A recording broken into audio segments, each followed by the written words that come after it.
오늘 마지막 14절 끝에 보면 하나님께서 오벳에돔과 또 그의 집의 모든 소유에 복을 내리셨다라고 말씀하여 있습니다. 그래서 그 말씀대로 오벳에돔이 받은 복, 오벳에돔이 받은 복이라는 제목으로 본문을 전하겠습니다. 사람들이 모두 복 받는 것을 좋아하니까 심지어 기독교에 내에서도 맨날 복 받으라는 말만 합니다. 저는 그런 소리가 영 듣기가 싫어서 복 이야기를 가능하면 절제하는 편입니다. 하지만 오늘은 진짜 복이 무엇인지를 함께 생각해 보면서 저도 여러분도 이 진짜 복을 받으시는 은혜를 입기를 바랍니다. 이 복이라는 것이 복을 달라 해서 복 받으시기를 바랍니다 라고 한다고 해서 복이 우리에게 임하는 것은 아닐 것입니다. 사람이 먼저 하나님 앞에서 복 받을 만한 행동도 하고 복 받을 만한 마음의 준비를 할 때에 그 복이 그에게 임하는 것입니다. 그러므로 복은 복 받으세요 라고 빌어서 되어지는 것이 아니고 내가 복을 받을 만큼 복을 만들어 나가는 것입니다. 그래서 복을 짓는다. 마치 밥을 짓는 것처럼 복은 우리가 스스로 만들어서 지어나가는 것이 아닐까 생각이 듭니다. 이스라엘에 왕이 있었는데 사울 왕, 그 다음에 다윗 왕, 솔로몬 왕 이렇게 왕이 계승이 되어지는데 이런 왕들이 있기 이전에 이스라엘 나라와 블레셋 사이에 전쟁이 있었습니다. 그런데 이 전쟁 때에 한때는 이스라엘이 상당히 불리해진 그런 때가 있었는데 그때에 그들은 하나님의 언약궤를 앞세워서 블레셋을 무찌르려고 했습니다. 자, 이 언약궤를 앞세워서 블레셋과의 전쟁에서 이기려고 한다. 어느 면으로 보면 좋은 것 같지만 하나님을 의지하는 신앙은 없고 언약궤라고 하는 그 수단을 이용해서 자기들의 전쟁의 유익을 보려고 하는 이런 마음으로 언약궤를 생각한 것입니다. 그 당시에 언약궤를 실로라는 동네에 모셔두었었습니다. 이스라엘 백성들이 광야를 통과하고 또 요단강을 건너갈 때에는 제일 먼저 언약궤를 앞세우고 구름 기둥과 불 기둥의 인도를 따라서 그들이 가나안 땅까지 왔습니다. 그런데 막상 가나안 땅에 들어온 이후부터는 이 언약궤를 찾을 일이 없는 거예요. 그래서 실로에 모셔두고 언약궤에 대해서는 별로 생각하지도 않게 되었었습니다. 그러다가 자기들이 블레셋과의 전쟁에서 급해지니까 언약궤를 이용하여 전쟁에 이겨볼까 해서 언약궤를 찾았던 것입니다. 자, 이러한 이스라엘 백성들에게 하나님께서 복을 주시겠습니까? 천만의 말씀이죠. 그런 식으로 하나님을 찾는 그들에게 대해서 하나님이 복 주실 리가 만무합니다. 하나님께서는 그래서 그 전쟁에서 패하게도 되었지만 언약궤마저도 블레셋에게 빼앗기고 말았습니다. 자, 하나님의 언약궤가 블레셋에게 빼앗겼다. 이건 뭐 보통 심각한 일이 아니죠. 그러나 그럴지라도 하나님께서는 자신의 영광을 빼앗기시는 하나님이 아니십니다. 블레셋 사람들이 언약궤를 자기들의 우상 신당 안에 모셔두었지만 하룻밤 자고 나니까 신당이 쓰러져 있었고 또 그 다음날 세워놓고 또 하룻밤 지나고 보니까 그 우상이 넘어지면서 목이 부러지고 또 손목도 부러지고 발목도 부러지는 이런 사건이 있었습니다. 심지어 그 하나님의 언약궤를 모셔놓는 동네마다 악성 종양, 독종이 그들에게 발해가지고 많은 사람들이 죽는 이런 그 화가 임하게 되었습니다.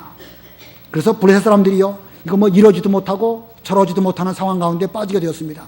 언약궤를 빼앗아 오긴 빼앗아 왔는데 그 언약궤 때문에 하나님의 화가 그들에게 임하니까 이걸 모실 수도 없고 내다 버릴 수도 없고 어쩔 수 없는 이런 형편 가운데 있게 되었는데 그들은 생각하기를 이제 새 수레를 젖나는 암소 2마리가 끌게 해서 그 젖나는 암소 2마리가 일사불란하게 가나안 땅 그 이스라엘 백성 쪽으로 그 언약궤를 모셔가면 이 재앙이 하나님의 언약궤로 말미암아 우리에게 임한 것이고 만약에 그렇지 않고 2마리가 각각 이쪽으로 갈까 저쪽으로 갈까 우왕좌왕하면서 이렇게 하면 이 우리에게 임한 화는 우연히 임한 것으로 알아야 되겠다라고 생각하면서 그들은 점치는 심정으로 그 언약궤를 새 수레에 싣고 젖나는 암소 2마리가 끌도록 했습니다. 자, 그랬더니 어떻게 됐죠? 그 젖나는 암소 2마리가 하나님의 언약궤를 모시고 가는데 이스라엘 진영이 있는 벳세메스라고 하는 동네로 똑바로 올라가고 좌로나 우로나 치우치지 아니하면서 그 길을 잘 걸어갔습니다. 그리고 보면 그 언약궤가 블레셋 사람들에게 화를 미친 것이 분명하지요. 자, 그렇게 해서 언약궤는 이제 베세메스라고 하는 동네에 오게 되었습니다. 베세메스 동네 사람들이 추수를 하다가 언약궤가 온 것을 보고 기뻐했습니다. 자, 거기까지는 좋았는데 그들은 그 언약궤에 대한 호기심 때문에 그 안에 무엇이 있는가 들여다보기를 원하다가 실제로 그렇게 하다가 하나님이 그들을 치시니까 또 많은 사람들이 그날 죽임을 당하게 되었습니다. 언약궤가 돌아왔으니까 얼마나 좋은 일입니까? 근데 그 사건으로 인해 가지고 또 많은 사람이 죽는 화가 그들에게 임하게 되었습니다. 이런 여러 가지 우여곡절 끝에 언약궤는 기럇 여아림에 있는 아비나답이라고 하는 제사장 집에 모시게 되었습니다. 아비나답의 집에 이 언약궤를 모시게 되었는데 사무엘상 7장 1절 2절을 보면 이 아비나답의 집에 언약궤가 20년 동안 이렇게 모셔졌다라고 말하고 있습니다. 자, 20년 동안 계속해서 20년도 상당히 긴 시간이죠. 그 기간 동안 아비나답은 언약궤를 모시고 그 앞에 여러 가지 제사를 드리는 그런 일들을 했습니다. 근데 그 20년은 그냥 20년이 아니고 그 뒤에 또 사울 왕이 이스라엘을 다스리던 40년이 있었고 또 다윗이 왕 되어가지고 예루살렘을 수도로 정하는 그 기간이 있으니까 그 기간까지 아비나답의 집에 모셔지게 된 것입니다. 그러므로 20년 더하기 40년, 40년 더하기 한 얼마 하면 거의 70년 가까이 아비나답은 자기 집에 하나님의 언약궤를 모시게 되었습니다. 이제 그리고 다윗이 왕이 되었고 예루살렘을 이제 그 여부스 사람으로부터 빼앗게 되었고 그 예루살렘을 다윗성이라 하고 이름을 짓게 되었고 그리고 그 다윗성에 하나님의 언약궤를 모셔오려고 하였습니다. 자, 이스라엘 백성들을 다스릴 때에 다윗은 자기 인간의 방법으로 다스릴 것이 아니고 하나님의 방법으로 언약궤를 통해서 하나님의 뜻을 깨달아가지고 그 뜻대로 다스리려고 언약궤를 모셔오려고 한 것입니다. 상당히 올바른 정치를 다윗은 하려고 했습니다. 그래서 다윗은 이제 여기 역대상 13장에 보니까 이 여러 신하들을 다 모으고 백성들을 불러 모은 상태에서 새 수레에 언약궤를 싣고 아비나답의 아들인 우사와 아히오가 그 수레를 끌도록 했습니다. 자, 그러고 보면 다윗은 하나님의 언약궤를 예루살렘으로 모셔올 때에 나름대로 상당히 정성을 들인 것을 알 수가 있습니다. 새 수레를 사용하고 또 제사장들이 그 언약궤 수레를 끌도록 한 것을 보면 상당히 많은 정성을 들인 것입니다. 자, 그런데 그 언약궤를 모셔오는 동안에 소가 뛰게 되었고 소가 뛰니까 소 수레 위에 실어놓았던 언약궤가 움직이게 되었습니다. 그 움직이는 언약궤를 이제 그 우사라는 제사장이 그를 자기 나름대로 붙잡으려고 해서 붙잡았습니다. 자, 우사가 그 언약궤를 붙잡은 일은 좋은 뜻으로 한 것입니까? 악한 방법으로 한 것입니까? 나름대로는 좋은 뜻이에요. 그 언약궤를 붙잡으려고 좋은 뜻으로 붙잡았지만 그러나 그는 하나님께서 진노를 받아서 하나님이 그를 치시니까 그 자리에서 즉사하고 말았습니다. 자, 언약궤를 모셔오려고 하다가 화가 임하게 된 것입니다. 이런 일이 있었을 때에 다윗은 두려워하게 되었고 이 궤를 오벳 에돔이라고 하는 사람의 집으로 모셔가게 했습니다. 그게 오늘 본문인데 13장 12절을 보겠습니다. 그날, 자, 그러한 화가 임하는 그날 다윗이 하나님을 두려워하며 말하기를 내가 어떻게 하나님의 궤를 내게로 오게 할 것인가 하고 다윗이 궤를 그가 있는 다윗 성으로 옮겨오지 못하고 가드 사람 오벳에돔의 집으로 실어 가게 하니. 자, 이 언약궤를 다윗 성으로 모셔오려고 하다가 이런 큰 화가 임한 것을 보고 다윗은 두려워한 마음이 들어오게 되었고 그 두려운 마음 때문에 이제 그 언약궤를 오벳에돔이라고 하는 사람의 집으로 모셔가도록 하였는데 하나님께서 오벳에돔의 집과 그 모든 소유에 복을 주셨습니다. 14절 우리 다 같이 합독하십니다. 14절 시작. 하나님의 궤가 오벳에돔의 집에서 그 가족과 함께 석 달 동안 있을 때 여호와께서 오벳에돔의 집과 그의 모든 소유에 복을 내리셨다. 자, 오늘 본문을 쭉 보면 이 내용 가운데 아비나답과 그의 아들 우사와 아히오가 나오고 그리고 또 오베데돔이 등장합니다. 아비나답과 우사와 아효, 그리고 오베데돔, 이들은 모두 하나님의 언약궤를 섬기는 제사장이었습니다. 그런데 아비나답의 집안 사람들에게는 화가 임하게 되었고 오베데돔의 집안에는 하나님께서 복을 내리셨습니다. 자, 똑같이 하나님을 섬기는 제사장이었는데 어떤 사람에게는 화가 임하게 되었고 어떤 사람에게는 복이 임하게 되었습니다. 제사장이라고 하더라도 언약궤를 섬겼다 할지라도 무조건 복받는 것이 아니고 오히려 화를 받아서 아들이 죽는 경우도 있고 반대로 하나님이 복을 주셔가지고 그 본인뿐만 아니라 그 집안 모든 사람들에게도 복을 받는 이런 은혜를 입기도 하는 것입니다. 그러므로 우리는 오늘 본문을 통해 가지고 하나님을 섬기는 법을 제대로 배워서 화 받는 자리에는 나아가지 말고 우리 모두 다 복 받는 자리에 임하시기를 바랍니다. 복 받는 자리에 들어가시기 위해서는 우리는 오베데돔이 어떻게 하나님과 하나님의 언약궤를 잘 섬겼는가 하는 것을 살펴봐야 되겠는데 오늘 이 시간 세 가지로 오베데돔이 왜 복을 받게 되었는가 복 받는 비결을 말씀드리려고 합니다. 첫 번째는 하나님의 규례대로 섬긴 것입니다. 하나님의 규례대로 섬김. 하나님의 언약궤를 모셔올 때에 새 수레로 모시는 것이 좋겠습니까? 헌 수레로 모시는 것이 좋겠습니까? 새 수레가 좋겠어요? 헌 수레가 좋을까요? 예, 민수기 4장 15절을 보면 거기는 새 수레도 안 되고 헌 수레도 안 되고 사람의 어깨에 매라고 말씀하였습니다. 민수기 4장 15절 누가 한번 읽어보세요.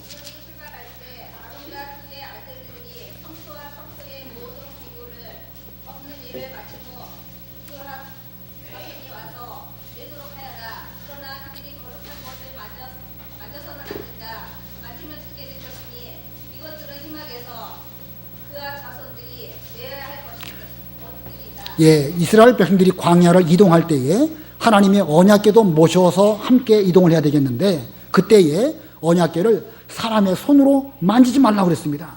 만지는 날에는 죽는다고 그랬습니다. 그래서 그들은 언약궤 네 구퉁이에 고리를 달아가지고 그 고리에다가 막대기, 긴 막대기, 채를 이렇게 껴가지고 그 채로 어깨에 제사장들이 메고 그리고 광야를 통과하였었습니다. 그런데 그들이 지금 하나님을 모신다고 하면서 다윗 왕 때에 물론 다윗이 그런 건 아니에요. 이 일은 다윗에게 책임이 있다기보다는 제사장들이 하나님의 언약궤를 모시는 방법을 제대로 몰랐기 때문에 그들은 수레를 사용하여 옮겼던 것입니다. 자, 왜 그들이 수레를 사용하여서 이 하나님의 언약궤를 옮겼을까?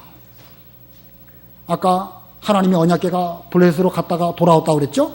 돌아올 때에 블레셋 사람들은 하나님의 언약궤를 젖나는 암소 2마리가 끄는 새 수레에 실어가지고 그 언약궤를 옮겼습니다. 그것을 이스라엘 백성들이 보고 그 참 좋은 방법이다. 하나님의 언약궤를 모실 때에 무겁게 어깨에 매지 말고 소가 끌도록 하면 얼마나 편안할까 이렇게 생각을 하게 되었고 그 방법대로 아비나답과 나답의 아들들이 했기 때문에 이러한 화가 그들에게 임하게 된 것입니다. 우리는 하나님을 섬길 때에 하나님의 언약궤를 모실 때에 하나님께서 정하신 규례대로 하나님을 섬겨야 되는 것이고 만약에 그 규례를 떠나가지고 인간의 입장에서 편안한 방법으로 하나님의 섬기는 일을 한다고 하면 그것이 인본주의고 그것이 혼합주의가 되는 것입니다. 자, 하나님을 잘 모신다. 그건 좋은 정신이에요. 그런데 그 방법에 있어서 인간적인 방법이 들어왔다? 그게 혼합주의인 것입니다. 그러므로 우리는 하나님을 모실 때에 철저하게 하나님의 규례대로 하나님이 정하신 방법대로 모실지언정 인본주의 방법을 쓴다든가 또는 인간의 방법으로 혼합주의가 교회에 들어온다든가 하면 그것은 화가 임하게 되는 것입니다. 여기 소가 뛰고 그로 말미암아 우사가 죽임을 당했다. 이것은 우연히 일어난 것이 아닙니다. 이런 잘못된 방법으로 하나님의 언약궤를 모시려고 했기 때문에 하나님의 진노가 이러한 방법으로 그들에게 임하게 되었던 것입니다. 자, 이렇게 아비나답이 잘못된 방법으로 언약궤를 옮기려고 하다가 그 아들 우사가 죽게 되었는데 그러면 오벳에돔은 어떻게 언약궤를 모셨을까? 오벳에돔은 본문에는 그런 내용이 자세하게 나와 있지 않지만 여러 가지 정황이나 문맥으로 놓고 볼 때에 이 사건을 통해서 하나님을 섬길 때에 하나님이 정하신 규례대로 모시지 아니하면 이와 같은 화가 있을 것을 알고 그는 하나님의 언약궤를 섬길 때에 정신 바짝 차려서 하나님의 규례대로 하나님을 섬겼던 것입니다. 자, 아비나답의 아들들은 그 규례를 무시해서 새 수레를 사용하였는데 이 오베데돔은 그것을 보면서 이것은 성경에 맞지 않다. 그래서 그는 규례를 정확하게 알고 그대로 하나님을 잘 섬겼기 때문에 하나님은 오베데돔과 그의 집안에 복을 주신 것입니다. 성경에는 어떻게 규례대로 섬겼다라는 말씀은 없지만 그가 복받은 것을 볼 때에 화받은 것은 규례를 무시했기 때문에 화받은 것이고 복받은 이유는 규례대로 지켰기 때문에 이런 복을 받은 것입니다. 그러므로 지금 우리도 하나님의 규례, 즉 성경 진리를 똑바로 알고 그 진리대로 하나님을 섬겨야 하는 것입니다. 하나님을 섬기는 사람들이 많이 있지만 진리를 버리고 자기 방식대로 하나님을 섬기는 사람들이 의외로 많습니다. 그것이 인본주의고 그것이 혼합주의인 것입니다. 어떤 사람은 잠잘 때에 꿈자리가 뒤숭숭하다고 해가지고 성경책을 머리맡에 두고 잔다고 그래요. 어떻게 좋은 방법일까요? 성경책을 보기 위해서 아침에 일어나자마자 성경을 내가 읽고 그 성경대로 하루를 살아야 되겠다. 그런 마음가짐으로 성경책을 그 옆에 놓고 잔다고 하면 그 좋은 거예요. 그러나 꿈자리가 뒤숭숭해서 마치 무당들이 부적 쓰듯이 성경책을 쓴다고 하면 그건 망령돼도 보통 망령된 게 아니죠. 이게 잘못된 것입니다. 설 명절에 이 유교적인 전통대로 조상 숭배하는 방법으로 차례를 지내지만 우리 예수 믿는 사람은 차례 지내면 안 되는 거거든요. 왜냐하면 그거는 우상 숭배하는 거기 때문에. 그런데 그 우상 숭배하는 것하고 하나님 섬기는 것이 혼합이 되어져 가지고 요즘은 어떤 방법으로 차례를 지내죠? 이 추도 예배라는 방법으로 이게 뭐 성경도 지키고 조상제도 잘하고 양면을 다 하려고 한단 말이에요. 근데 이것이 바로 혼합주의라는 것입니다. 지금부터 200년 전쯤에 천주교가 우리나라에 들어왔을 때에는 조상 제사는 성경 위반이다 해서 그들은 생명 내놓고 그 조상 제사를 하지 않았습니다. 그래가지고 많은 사람들이 순교하지 않았습니까? 근데 지금은 어떻죠? 이 천주교도 이 성경이 타락해가지고 성경을 버리고 조상 제사는 그건 미풍양속이다 이렇게 하는 거예요.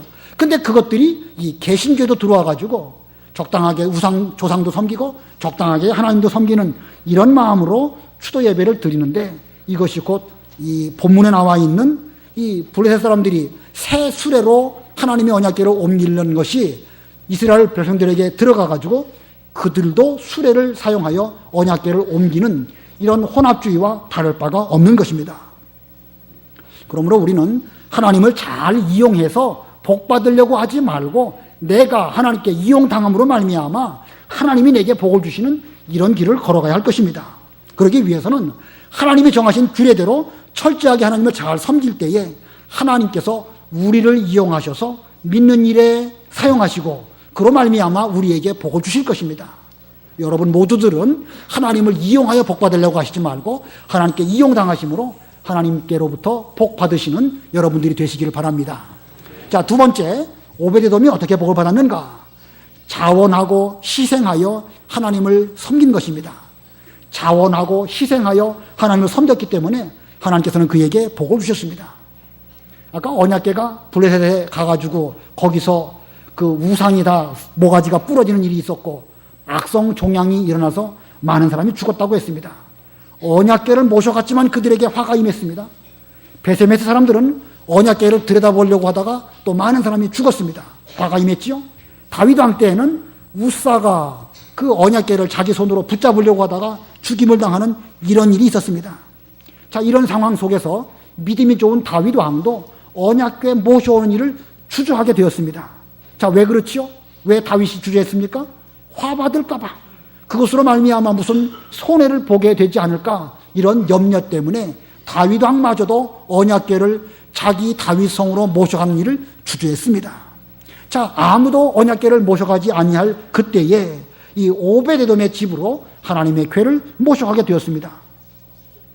다윗 왕이 이 오베데돔의 집으로 언약궤를 모셔가게 할 때에 다윗 왕이 억지로 오베데돔 너네 집으로 모셔라 이렇게 억지로 그에게 말했을까요? 아니면 오베데돔 본인이 제가 그럼 모시겠습니다 자원하는 마음으로 했을까요? 자, 뭐 성경에는 그런 말씀이 없어요. 분명히 없지만 그가 복받은 것을 볼 때에 우리는 그가 자원하는 마음으로 하나님을 섬겼을 것이라고 생각하는 것입니다. 또 다윗 왕의 성정을 볼 때에 그가 뭐 우격다짐으로 오베데돔에게 너 싫더라도 하나님의 언약궤를 모셔라 이렇게 하지 않았을 것입니다. 그 이제 역대상 그 끝부분에 가면 이 다윗 왕이 성전 부지를 선정할 때에 그 오르난이라고 하는 사람의 타작마당을 이게 매입하게 되는데, 그때에도 나는 왕이니까 그건 내놔 이렇게 하는 것이 아니고 정상적인 방법으로 줘야 할 돈을 주면서 내가 그 땅을 너에게로부터 돈 주고 사겠다 이렇게 순리적으로 한 다윗 왕입니다. 그거 보면 다윗 왕의 그 성정을 볼 때에 그는 오베데돔의 집으로 언약궤를 모셔갈 때에도 억지로 한 것이 아니고 오베데돔이 자원하는 마음으로 그 하나님의 언약궤를 모셨을 것으로 우리는 생각하는 것입니다. 자, 오베데돔은 아무도 언약궤를 모시려고 하지 아니할 그때에 자원하는 마음으로 내가 하나님을 위해서 희생하겠다 이런 심정으로 그 언약궤를 모셨습니다. 그러므로 우리도 하나님을 섬길 때에 무슨 물질의 복을 받으려고 섬기지 말고 우리의 모든 것을 희생하고 자원하는 마음으로 하나님을 섬기는 자라야 하나님의 복을 받을 것입니다. 누가복음 8장에 보면은 예수님께서 복음을 전하실 때에 여러 여인들이 자기들의 소유로 예수님과 예수님의 제자를 잘 섬겼다라고 말하고 있습니다. 자기들의 소유로 예수님을 섬겼고 예수님의 제자와 그 복음을 위해서 희생했기 때문에 그 여인들의 신앙이 성경에 기록된 것입니다. 예수님께서 이 땅에 찾아오실 때에도 많은 사람들로부터 섬김을 받으시려고 오신 것이 아니고 오히려 많은 사람을 섬겨 자신의 목숨을 대속물로 주시려고 찾아오신 그런 예수님입니다. 자, 그러므로 예수님께서 이렇게 섬기신 것을 볼 때에 우리도 우리의 소유와 우리의 목숨을 바쳐서 하나님을 섬기는 이런 믿음의 길을 걸어갈 때에 하나님은 이런 사람에게 복을 주시는 것입니다. 뭐 복은 뭐 저절로 우리에게 오는 것이 아니고 내가 내 소유와 나의 모든 것을 희생해서 자원하는 마음으로 하나님을 섬길 때에 하나님은 우리에게 복을 주시는 것이고 하나님께서는 그런 사람을 귀히 보셔서 또한 복을 허락해 주시는 것입니다. 그래서 우리는 자신을 많이 희생하여 많이 섬기는 자에게 하나님의 이 복이 임하는 것을 아시고 하나님의 일을 위해서 적극적으로 어깨를 들이밀고 적극적으로 희생하고 나의 모든 소유를 바쳐서라도 하나님을 잘 섬기는 그런 여러분들이 다 되심으로 이제 여러분에게 우리 하나님께서 한 큰 은혜와 복을 내리시는 그런 여러분 되시기 바랍니다. 그 다음에 세 번째, 오베데돔이 어떻게 복을 받았는가? 세 번째는 짧은 기간일지라도 정성을 다하여 섬긴 것입니다. 짧은 기간이지만 정성을 다하여 섬겼습니다. 아까 아비나답의 집은 하나님의 언약궤를 대략 몇 년 정도 섬겼다고 했죠? 한 70년. 상당히 긴 시간이에요. 70년 긴 세월 동안 하나님의 언약궤를 모신다. 이건 여간 정성이 많이 들어가는 것이 아니고 또 보통 많은 희생이 필요한 것이 아닙니다. 자, 그럼에도 불구하고 아비나답의 집에는 복받았다는 말씀이 성경에 없고 오히려 아들이 죽는 화가 임하게 되었습니다. 그러나 오베데돔은 딱 석 달, 아주 짧은 기간 동안 그 하나님의 언약궤를 모셨는데 여호와께서 오베데돔의 집과 그의 모든 소유에게 복을 내리셨다고 본문 14절에 말씀하고 있습니다. 자, 그 이유가 어디에 있을까요? 어떻게 해서 아비나답은 70년이나 여호와의 언약궤를 모셨음에도 불구하고 복은 고사하고 화를 받게 되었을까? 자, 오랜 기간 동안 하나님을 잘 섬기는 거 참 좋은 것입니다. 그러나 오래 섬길 때에 조심해야 될 것이 있습니다. 오래 섬기면 오래 섬길수록 조심해야 될 것이 무엇인가? 오래 섬기다 보면은요, 하나님 섬기는 일을 보통으로 생각하는 거예요. 뭐 오랫동안 우리가 섬겨왔으니까 하나님의 언약궤를 볼 때마다 대수롭지 않게 여기는 겁니다. 뭐 자기는 스스로 나는 하나님을 잘 섬기는 집안 사람이다 라고 생각하면서 하나님의 언약궤를 볼 때 언약궤가 어제도 있었고 오늘도 있고 우리가 섬기는 것이지 언약궤가 우리에게 뭐 복 주는 것도 뭐 없었고 언약궤가 우리에게 무슨 하나님의 뜻을 말씀해 주는 경우도 없었고 이렇게 보면 그냥 내가 무슨 노력해서 하나님을 잘 섬기는 것이다 이렇게 머릿속으로 생각할 수도 있는 것입니다. 그래서 이 아비나답의 집안 식구들은 늘 있는 언약궤를 보면서 그렇고 그런 정도로 생각하였던 것입니다. 그 자기 집안에 오랜 기간 동안 있는 괴짝 정도로 생각하였던 것입니다. 하나님 앞에서 신앙적으로 긴장하거나 정신을 차리거나 깨어있지 않았고 그냥 그런 정도로 생각하다가 이제 그 소가 언약궤를 모셔갈 때 소가 뛸 때에 자기도 모르는 사이에 손을 내밀어서 언약궤를 덥석 만졌던 것입니다. 우사가 사람 손으로 언약궤를 만지는 것이 성경의 율법에 금한 것이라는 사실을 모를 리가 없습니다. 당연히 아는데 그러나 마음가짐이 그렇다 보니까 순간 그 마음가짐이 행동으로 나타나게 되었고 소가 뛰는 그 순간 그는 자기 나름대로는 잘한다고 한 것이 덥석 손으로 언약궤를 만졌던 것입니다. 그렇게 해서 그는 죽임을 당하게 되었지요. 자, 그러면 오베데돔은 어땠을까? 오베데돔은 하나님의 언약궤를 섬길 때에 항상 두려워하고 조심했습니다. 매일 드리는 진설병 또 그 앞에 등대를 갖다 놓고 불을 켤 때에도 조심조심 내가 하나님 아버지 앞에 나아갈 때에 참 두려운 마음으로 우사가 죽은 거 생각하면 얼마나 두렵겠습니까? 조심스럽게 나아가고 기도 많이 하고 평상시에 자신의 몸을 성결하게 하고 그리고 하나님 앞에 나아갈 때도 두렵고 떨리는 마음으로 그 앞에 나아가서 그 모든 일들을 잘 감당했던 것이고 오베데돔뿐만 아니라 그의 자식들도 함께 그 일에 동참하면서 함께 노력했던 것입니다. 본문에는 그 말씀이 나와 있지 않지만 하나님은 오베데돔의 자식들에게도 큰 복을 주셨습니다.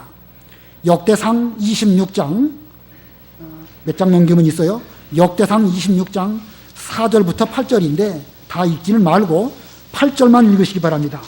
26장 8절.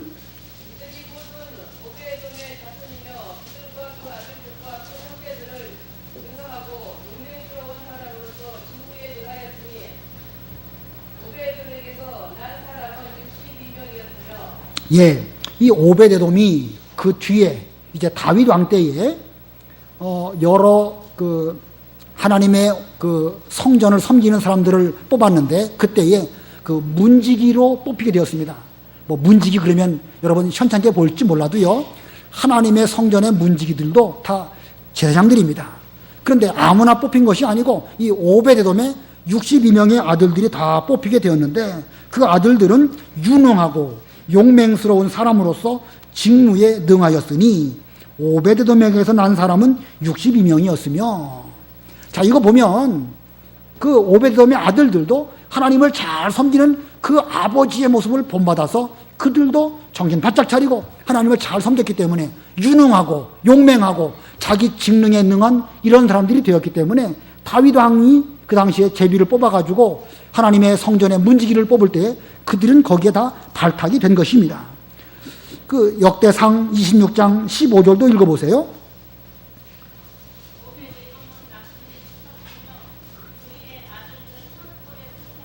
예, 제비를 뽑았는데 오베데돔은 남쪽에서 일하는 사람으로 뽑히게 되었고 또 그의 아들들은 창고를 또 관리하는 사람으로 뽑히게 되었습니다. 자, 이거 볼 때에 오베데돔 본인도 하나님을 정신 바짝 차리고 잘 섬기는 이런 믿음으로 신앙생활을 했을 뿐만 아니라 그의 아들들에게도 항상 말했을 것입니다. 너희들 저기 모셔놓은 하나님의 언약궤에 나아갈 때에 정신 차리고 망령되이 향하지 말고 자신의 마음을 깨끗하게 하고 행동거지도 올바로 하고 조심스럽게 하나님의 언약궤를 잘 섬겨야 된다. 늘 말해줬던 것입니다. 그 짧은 기간이에요. 석 달입니다. 이 짧은 기간이지만 석 달 동안 하나님의 언약궤 섬기는 그 정신을 아들들에게 잘 말해주었기 때문에 하나님께서는 오베데돔뿐만 아니라 그의 집안과 그의 모든 소유에게 이와 같은 복을 주신 것입니다. 그러므로 우리도 주 앞에서 정신 바짝 차리고 예배를 드리는 그런 우리들이 되어야 우리도 이 복에 참여하는 것입니다. 여러분 오늘 하나님 앞에 예배 드리러 오셨는데 여기 앉아 계신 여러분의 심정이 지금 어떻습니까?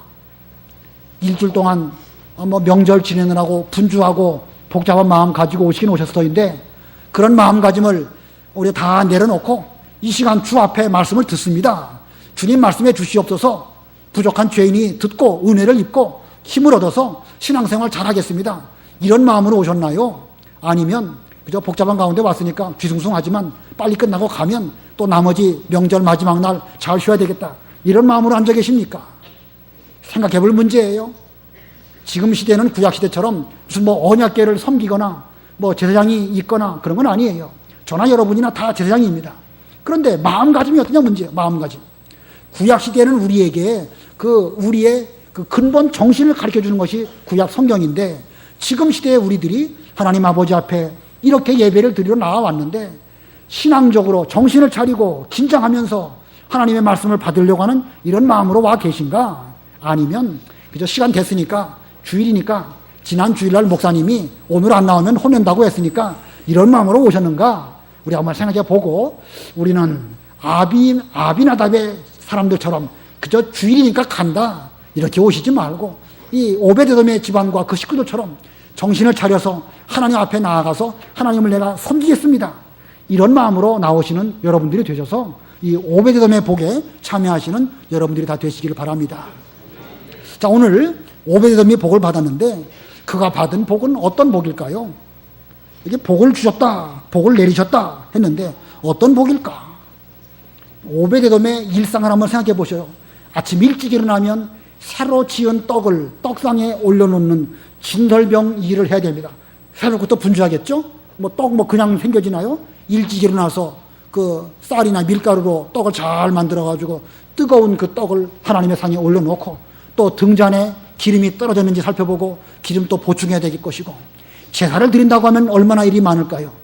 소나 양 가지고 제사를 드리는데 소는 제껴두고 양 한 마리를 잡아가지고 제사를 드릴 때 얼마나 그 일이 많을까요? 양을 끌고 오고 안수하고, 그리고 잡고 그 피를 받아가지고 제단에 뿌리고, 그리고 또 각을 떠서 또 번제단에 놓고 다 불태우고, 이 일이 얼마나 많습니까? 다 불태운 뒤에는 죄를 또 치워야 되고 등등의 일들이 아주 많습니다. 하나님 섬기는 이 일이 여간 일이 많은 것은 아닌데, 이러한 가운데에서 언제 오베데돔이 농사 짓고 언제 그가 소나 양을 잘 돌볼 수 있겠습니까? 그 자녀들이 언제 공부하고 언제 자기들의 출세를 위해서 노력할 수 있는 기회가 있겠습니까? 하나님 섬기는 일 한 가지를 집중해서 잘하려고 하다 보면 다른 일에 별로 많은 시간을 할애하기가 어려웠을 것입니다. 그럼에도 불구하고 어떻게 하나님께서 그의 아들들과 모든 소유에 이와 같은 복을 주셨을까? 하나님께서 주시는 복이라는 것은 갑자기 뚝 떨어지는 복이 아니고, 우연한 기회에 우리에게 복 주신 것처럼, 우연한 기회에 찾아온 것처럼 보여도 나중에 보면 모든 만사가 하나님으로 말미암아 우리에게 주신 것을 깨닫게 되는 것입니다. 지금 시대의 복도 그런 거예요. 갑자기 어디서 복권이 뚝 당첨되는 이런 복이 아니고, 우리가 일을 할 때에 집안에 양을 기르는데 양이 새끼를 베면 낙태하지 않고 잘 새끼를 낳고, 소가 점점 자라나면서도 병 걸리지 않고 잘 자라나고, 이와 같이 지금 시대에도 하나님께서 우리에게 주시는 복은 그와 같은 방법으로 주시는 것입니다. 그런 복은 어떻게 주시는가? 우리가 하나님 아버지 앞에서 이렇게 규례대로 하나님을 잘 섬기고 자신을 희생하면서 자원하는 마음으로 잘 섬기면서, 그러면서 정성을 다해서 하나님을 섬길 때에 나도 모르는 사이에 하나님께서 우리에게 복을 주시는 것입니다. 그래서 신앙생활 하다 보면 얼마 지나서 언제 하나님께서 이렇게 복을 주셔가지고 우리 집안에 자녀도 건강하고 또 하는 일도 잘 되고 또 여러 가지 일들을 하나님이 형통하게 해주시는가? 이 모든 일들이 바로 하나님을 섬겼기 때문에 주신 바 복이구나 느껴질 때가 있는 것입니다. 우리가 복 받는 것은 그런 복을 받기를 원하는 것입니다. 갑자기 뚝 떨어지는 복이 아니고, 우리도 모르는 사이에 세월이 지나면 하나님께서 우리가 하는 모든 일에 그 믿음으로 말미암아 신앙생활을 통해 가지고 복을 주시는데, 그걸 볼 때에 과연 하나님을 잘 섬기는 자에게 이런 복을 주시는구나 라고 우리도 깨닫게 되는 것이고, 어느 면에서 보면 지금 현재 여러분들도 그런 복을 느끼고 계실 것입니다. 저도 오베데돔과 같은 이런 복 저도 받기를 원하고 우리의 자녀들에게도 이 복을 주기를 원합니다. 여러분 모두 이 복에 참여하시기를 바랍니다. 그러나 이 복은 우리가 서로에게 복 받으세요 라고 말한다고 해서 그것으로 복이 주어지는 건 아닙니다.